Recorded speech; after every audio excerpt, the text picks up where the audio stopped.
Ayaw talaga akong tantanan ng mga demonyong manyakis. Dami nila. Sige labay-labay diri sa mong balay. Murag atag iya sa mong balay. Sige pangawat og virginity. Sige pangawat og kalinaw. Wala gyud adik. Wala ko mahimo na nila. Balang araw may papatay din sa inyo. Mga demonyo mong dagko. Sige panghilabot sa akong kinabuhi. Sige panunglo. Adik-adik. Mana Duterte forever yun kay dahan kayong kuan. Dahan kayong masasamang loob. Sige labay-labay. Sige pamugos. Adik. Duterte forever. Sana lang sa mga taong nagpaplano nga ma-impeach si Sara Duterte, magsisisi kayo sa huli.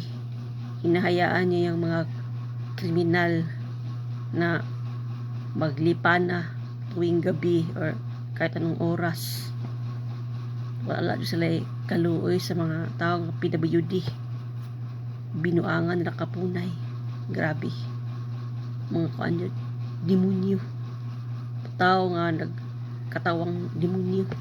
Demonyo nagkatawang tao. Gabay-balik lang sala. Sa usawag tabang di mo undang. Ang gaba maabot na nimo. Ngunit mani.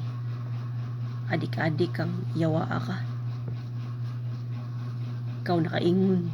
Gubot-gubot. Way konsensya. Grabe. Duterte forever. Duterte forever jutani. Duterte forever. Sila ra jud ang muangat sa Pilipinas o muhinlo sa korupsyon, sa krimen. Sila ra gyud. So Duterte jud ta. Federal Minister jud Duterte. Bye bye. Thank you for watching my vlog visually. Nagpahungar ko diri kay di na ako kaagwanta. Ginagalit ako.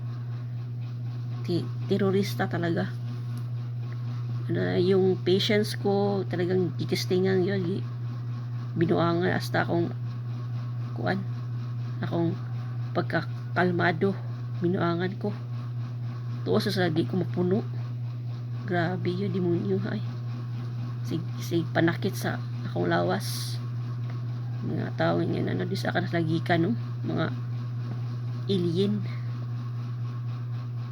Kaliwat o mga demonyo.